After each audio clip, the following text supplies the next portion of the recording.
The penthouse was quiet, the Manhattan skyline glittering through floor-to-ceiling windows, as Mason pulled her close in the dark, his breath warm against her neck. It was a perfect anniversary until he whispered Charlotte a name that didn't belong to his wife into the quiet space between them.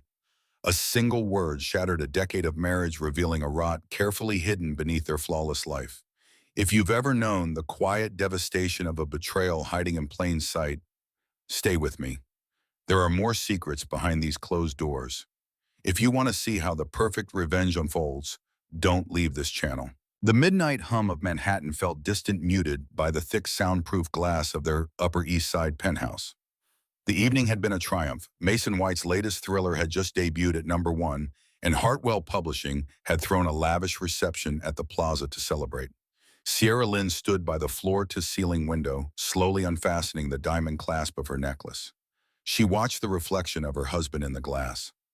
Mason was already in bed, his tuxedo discarded on the armchair, the exhaustion of mingling and signing hundreds of hardcovers finally catching up to him. For 10 years, Sierra had been the architect of his success.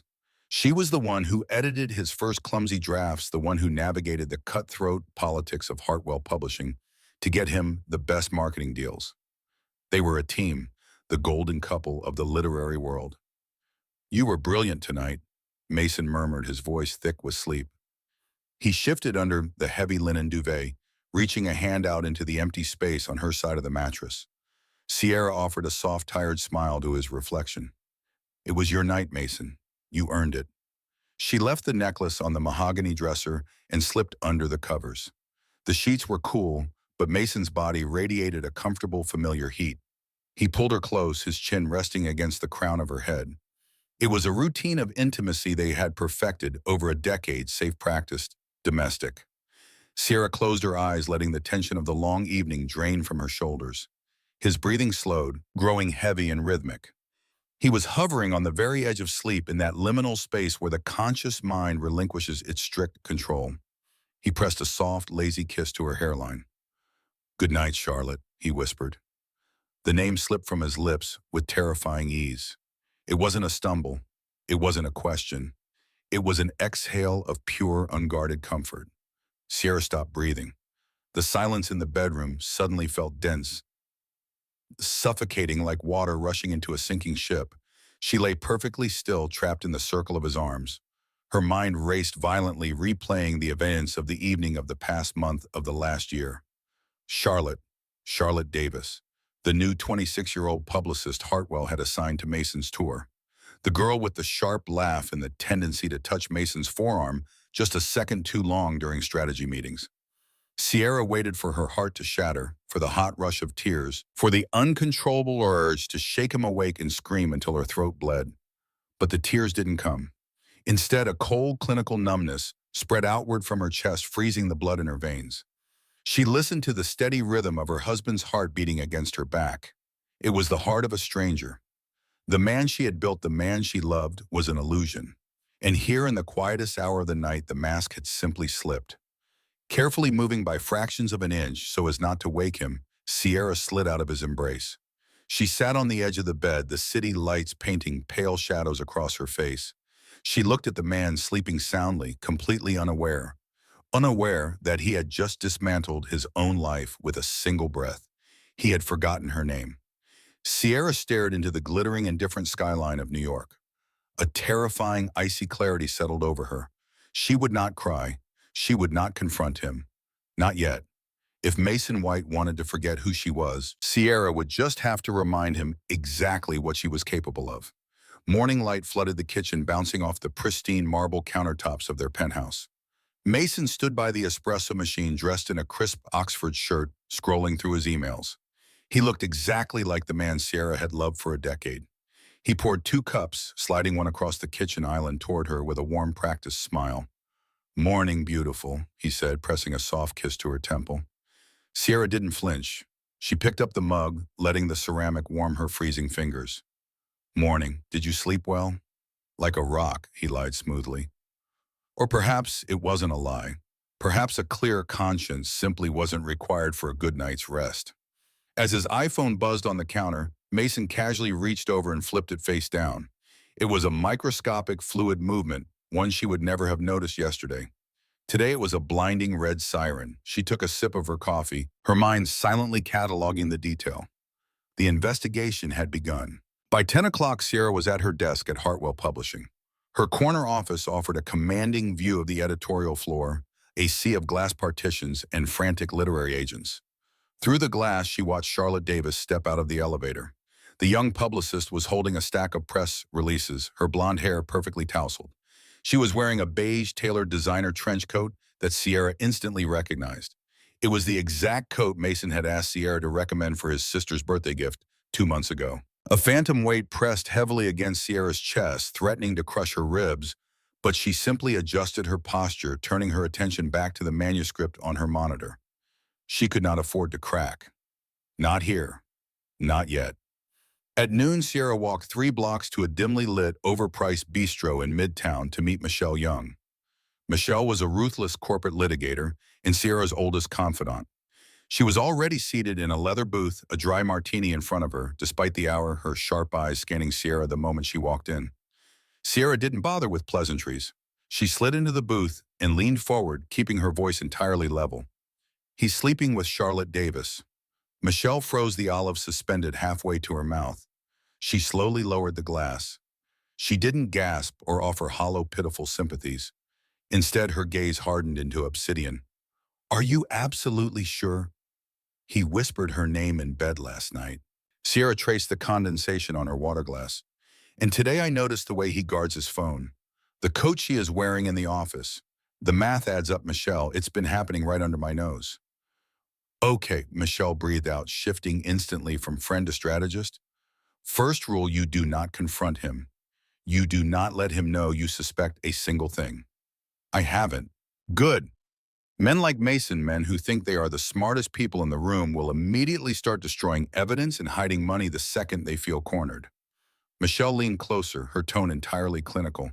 "You need to lock down your emotions, Sierra. Grieve later. Right now, you need to pull the financial records. Every joint account, every tax return, the deed to the penthouse. You built his career from the ground up. We are going to make sure he doesn't walk away with the empire you created." Sierra looked at the bustling Manhattan street outside the window, watching yellow cabs blur past the glass. The betrayal was a living, breathing thing inside her, a parasite feeding on her memories. But Michelle's cold logic was a necessary anchor. "I want to know everything," Sierra said, her voice terrifyingly steady.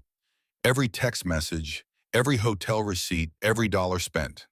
Michelle nodded, tapping her manicured fingernail against the mahogany table. "Then keep playing the perfect wife. Let him think he's getting away with it. People who believe they are invisible always get sloppy." The private dining room at Le Cuckoo hummed with the low, self-important murmur of New York's literary elite. Hartwell Publishing was hosting an intimate dinner to celebrate the end of Mason's grueling, highly successful press tour. Crystal wine glasses chimed, expensive Bordeaux flowed, and at the center of the mahogany table sat Mason White, effortlessly charming the board of directors. Sierra sat to his right, a picture of poised elegance in a dark silk dress. To the untrained eye, she was the proud, supportive wife. But Sierra's eye was anything but untrained. For a decade, she had made her living analyzing subtext, identifying structural flaws, and dissecting the hidden motivations of characters. Tonight, she applied that ruthless editorial precision to the real world. Charlotte Davis was seated diagonally from them. The publicist wore a velvet slip dress that was perhaps a fraction too casual for a corporate dinner, yet deliberately calculated to draw the eye. Sierra watched them. She noticed how Charlotte laughed at Mason's anecdotes just a second before the punchline landed, an intimacy born from having heard the story in private. She observed the silent geometry of their bodies. Even while actively speaking to the CEO of Hartwell, Mason's shoulders were subtly angled toward Charlotte's end of the table. When Mason reached for the breadbasket, Charlotte reached for the butter simultaneously. Their knuckles brushed across the white linen tablecloth.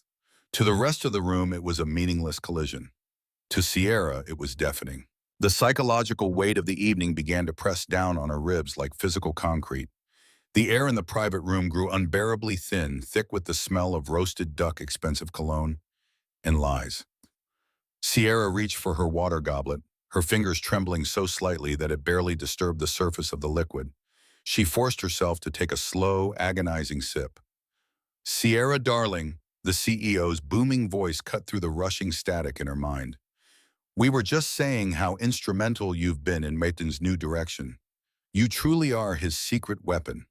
Mason turned to her, his smile wide and thoroughly authentic. He placed a warm, heavy hand on her bare knee under the table. She really is. I couldn't write a single word without my wife. Across the table, Charlotte's eyes flicked down to her plate, her jaw tightening for a fraction of a second. A micro-expression of sharp territorial jealousy. The sheer hypocrisy of Mason's touch sent a violent wave of nausea rolling through Sierra's stomach. She smiled at the CEO, a flawless porcelain curve of the lips. Thank you. Mason is very dedicated to his craft. Excusing herself a moment later, Sierra walked briskly down the dimly lit corridor to the restroom. She locked the heavy brass deadbolt behind her and leaned heavily against the cold marble sink, gripping the edges until her fingers ached. She closed her eyes, fighting the desperate, suffocating urge to shatter the mirror to scream until her throat tore to walk back into the dining room and burn everything to the ground. The silence of the tiled room amplified the violent hammering of her heart. Michelle's words echoed relentlessly in her mind, "Do not let him know." Sierra opened her eyes and stared at her reflection. She looked slightly pale, her gaze dark and hollowed out by the sheer effort of maintaining the illusion. She inhaled deeply, holding the breath until the shaking in her hands subsided. She smoothed the silk of her dress, adjusted her posture, and reapplied a pristine coat of red lipstick. She was a senior editor. She knew how to endure a terrible draft to get to the final perfect conclusion. At 2 in the morning, the penthouse was swallowed by the rhythmic, heavy drumming of autumn rain against the glass. Sierra slipped out of bed, leaving Mason tangled in the sheets, his breathing deep and untroubled. She pulled a cashmere wrap tightly around her shoulders and walked down the darkened hallway to his study. The room smelled of old leather and the expensive scotch Mason liked to drink while he worked. Sierra sat at his massive oak desk and woke his iMac. The screen illuminated her pale, focused face in a harsh blue glow. She typed in his password, his mother's maiden name, a detail he lacked the imagination to ever change. Following Michelle's precise instructions, Sierra began a systematic excavation of his digital life. She found the hidden credit card statements first. The charges were agonizingly predictable: luxury boutique hotels in Brooklyn, exorbitant dinners, a $2,000 receipt from Cartier dated a week before the book launch. Each line item was a precise, documented cut to her pride. But she swallowed the bile rising in her throat, quietly saving the PDFs to a sleek silver flash drive she had purchased that afternoon with cash. With the financial and romantic betrayals cataloged, she opened the folder labeled Project Midnight, the working title for his highly anticipated next novel. Hartwell Publishing was already banking its fourth quarter projections on it.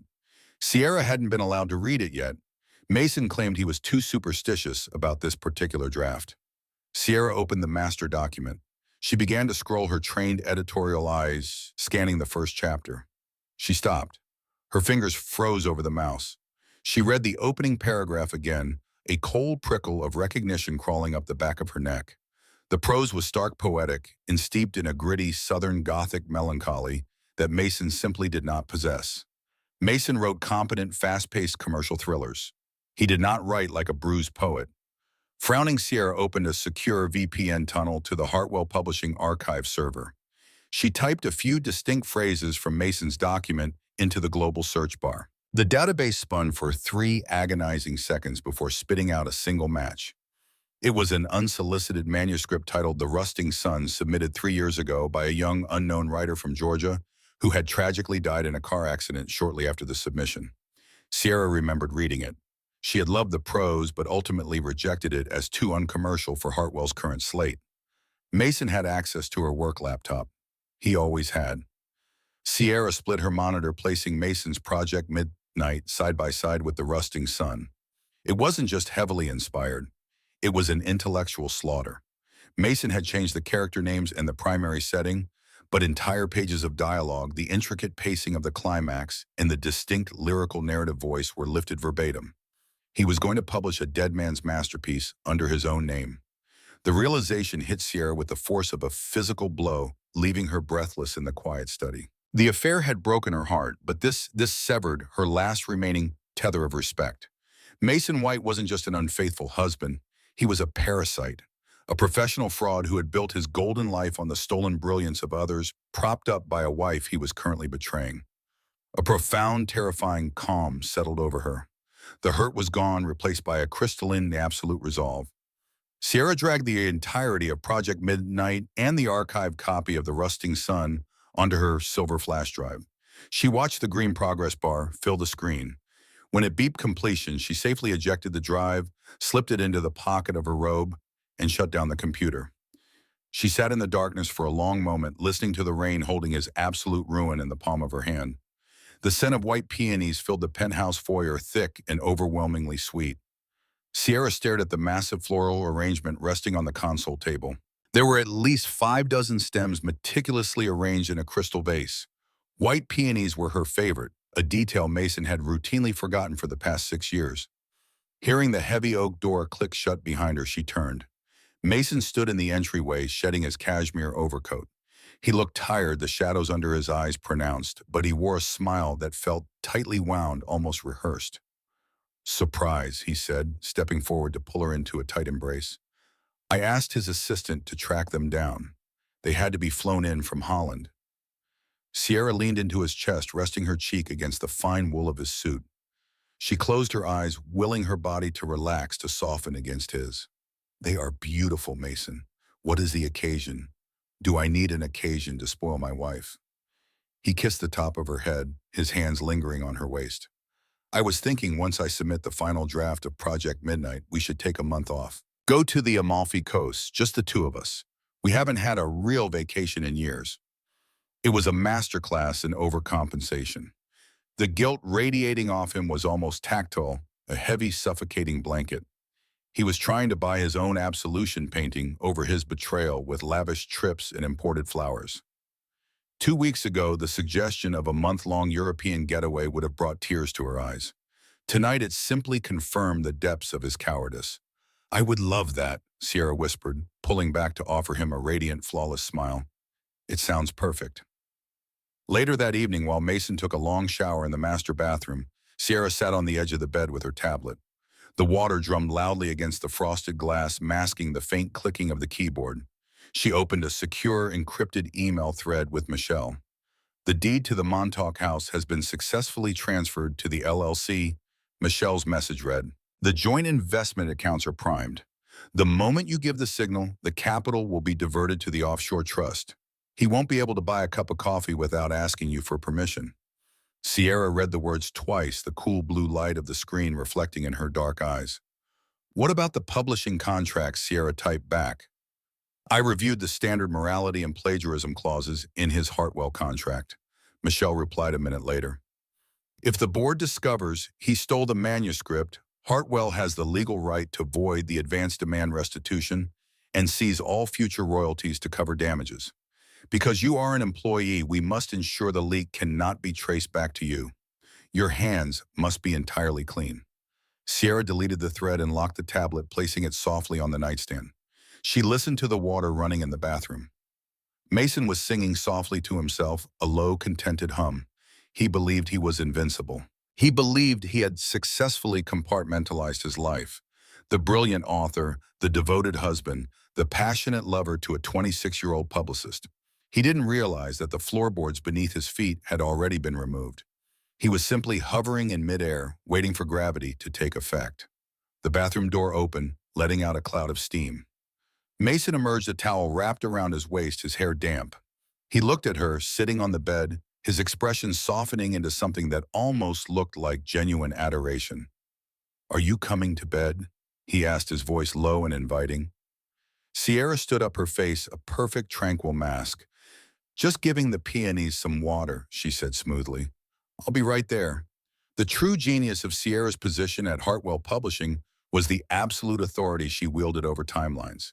An affair thrived in the margins of life, in stolen afternoons, whispered phone calls, and the intoxicating illusion of an escape from reality. Sierra decided it was time to flood those margins with harsh, unrelenting fluorescent light. On a rainy Tuesday morning, Sierra called Charlotte Davis into her glass-walled office. The young publicist sat tensely in the leather guest chair, clutching an iPad. "The board wants a massive pre-order push for Project Midnight," Sierra said, her voice a perfect blend of corporate urgency and collegiate warmth. She handed Charlotte a thick, newly printed itinerary. I need Mason booked wall-to-wall for the next 3 weeks. Morning television, syndicated radio, independent bookstore pop-ups across the tri-state area, and at least 4 evening podcast tapings a week. Charlotte blinked her eyes, scanning the dense blocks of scheduled time.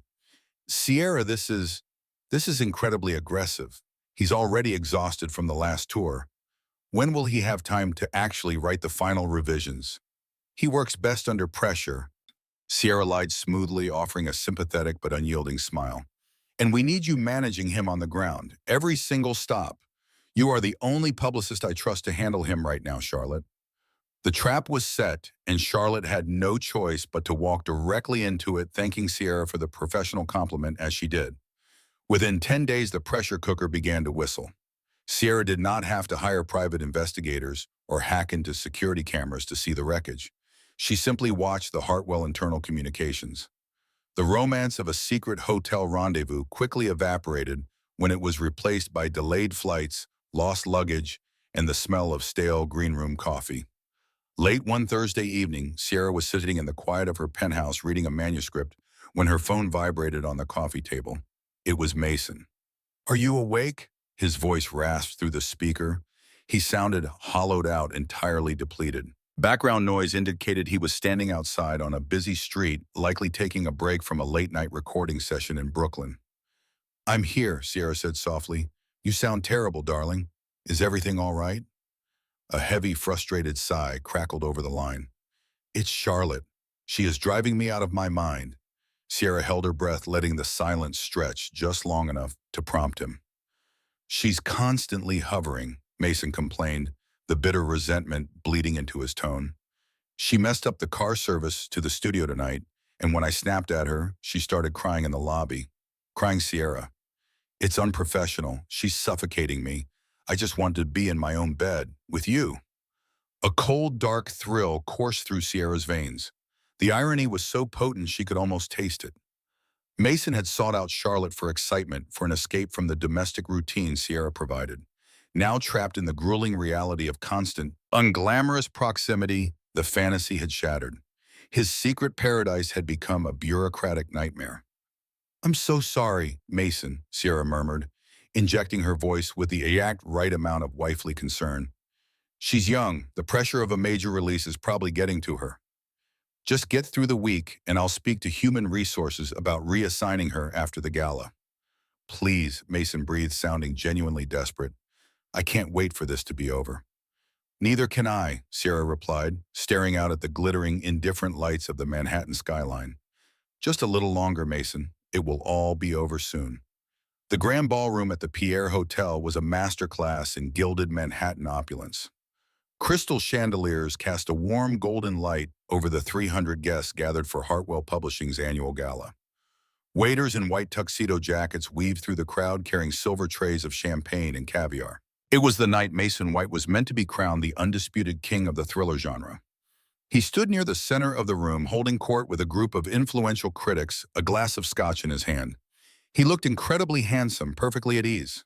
Across the room, lingering near the ice sculpture, Charlotte Davis looked pale and exhausted, the strain of the past 3 weeks visibly dulling her usual shine. Sierra stood near the grand archway, a solitary figure in an emerald green gown. She held a flute of champagne, her posture impossibly straight. She glanced at the vintage Cartier watch on her wrist. It was 8:15. Right on schedule, a faint synchronized chorus of chimes and buzzes began to ripple through the ballroom. It started at the head table. The CEO of Hartwell Publishing. An imposing man named Richard pulled his phone from his breast pocket. Sierra watched his expression shift from polite annoyance to profound confusion and then to a rigid, terrifying anger. Beside him, the chief legal officer was staring at her own screen, her mouth slightly parted in shock. Slowly, like a virus spreading through a closed ecosystem, the phones of every board member, senior editor, and literary agent in the room began to light up. Sierra took a slow sip of her champagne. The anonymous email sent from a heavily encrypted server located in Eastern Europe contained a single devastating PDF. The document featured side-by-side comparisons of Mason's Project Midnight and the deceased author's The Rusting Sun. Below the undeniable proof of intellectual theft were high-resolution scans of the Montauk Hotel receipts billed to a Hartwell corporate card cross-referenced with Charlotte Davis's travel itinerary.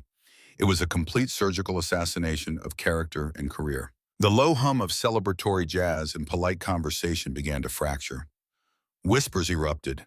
Eyes darted rapidly from the glowing screens to Mason, then to Charlotte, and finally with pitying glances to Sierra. Mason, still unaware of the digital bomb that had just detonated, was laughing at a joke. Richard did not laugh. The CEO strode across the ballroom, his face pale with fury. He bypassed pleasantries, grabbing Mason roughly by the elbow. "My office, now!" Richard hissed, his voice carrying just enough for the surrounding circle to hear. Mason's smile faltered. "Richard, we're in the middle of—" "You are done." Richard cut him off, the venom in his tone unmistakable. "Bring your publicist. Both of you, now." Charlotte, having just checked her own phone, dropped her champagne glass. It shattered against the marble floor, the sharp sound echoing like a gunshot through the suddenly quiet room. She looked at Mason, her eyes wide with a pure, unadulterated terror. Mason patted his pockets, pulling out his phone. He looked at the screen. Sierra watched his shoulders physically collapse. The arrogant posture, the golden boy charm, the carefully constructed illusion of genius, it all evaporated in a matter of seconds. He looked violently ill. In his panic, Mason's eyes desperately scanned the room, searching for his anchor, his fixer, the woman who had spent a decade cleaning up his messes. He found Sierra standing by the archway. She did not look shocked. She did not look devastated. Sierra met his terrified gaze across the sea of staring faces. She held his eyes, the silence between them heavier than any scream. Slowly, deliberately, she raised her champagne glass to him in a mock toast. The realization hit him with the force of a physical blow. The color drained completely from Mason's face. He finally understood that he had not been outsmarted by a rival or exposed by an investigative journalist. The architect of his perfect life had simply decided to tear the building down while he was still inside. A month later, the Upper East Side penthouse was stripped of its warmth, reduced to an echoing cavern of cardboard boxes and rolled-up Persian rugs. The silence in the rooms was no longer suffocating. It was simply empty. Sierra stood by the kitchen island, staring down at the thick manila folder resting on the marble counter. Outside, a steady gray November rain washed over the Manhattan skyline. The heavy oak door opened with a muted click. Mason walked in. He looked completely unrecognizable from the man who had stood beneath the chandeliers at the Pierre Hotel.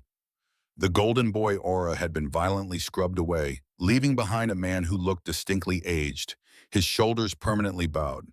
He wore a damp trench coat, and the collar of his shirt was frayed. Hartwell Publishing had acted with ruthless corporate efficiency. Within 48 hours of the gala, they had publicly severed all ties with him, voided his contract under the morality and plagiarism clauses, and filed a massive lawsuit to recoup the advance for Project Midnight. His literary agent had dropped him by Friday. Charlotte Davis had vanished the very night of the leak, changing her phone number and fleeing back to her parents' home in Ohio, wanting nothing to do with a ruined man. Mason stopped a few feet from the island, his eyes scanning the packed boxes. "You took the Montauk house," he said, his voice rasped and hollow. It wasn't an accusation. It was the statement of a man who had finally read the fine print of his own destruction. "Michelle was very thorough," Sierra replied evenly, not looking up from the folder. "The final divorce decree is marked with yellow tabs. You just need to sign." Mason didn't move toward the pen. He stood in the sterile kitchen looking at the woman he had underestimated for a decade. "Was it worth it?" he asked, a bitter, pathetic edge creeping into his tone. "Destroying my entire life, erasing me completely." Sierra finally lifted her gaze. There was no hatred left in her eyes, no lingering anger, just a profound, impenetrable pity. "I didn't destroy anything, Mason," she said softly. "I didn't forge the manuscript. I didn't book the hotel rooms in Brooklyn. I didn't whisper another woman's name in this apartment. All I did was turn on the lights so everyone else could see what you had built in the dark." He flinched as if she had struck him. He opened his mouth to argue, to deploy the familiar charm that had always saved him, but he found nothing. The audience was gone. The script was burned. Slowly, Mason picked up the pen. He flipped through the thick legal document, his signature messy and erratic on the yellow tabs. He left the pen on the marble, placed his platinum set of penthouse keys beside it, and turned away. Sierra listened to his footsteps retreat down the hallway. She did not watch him leave. When the heavy front door clicked shut, finalizing his exit from her life, Sierra exhaled a long, trembling breath. The air in the penthouse felt instantly lighter. She walked over to the floor-to-ceiling window, looking out at the glittering, indifferent city below. The scar of his betrayal would remain a permanent fixture in her history, but the bleeding had finally stopped. She poured herself a cup of black coffee, perfectly content in the cold, honest quiet of the empty room.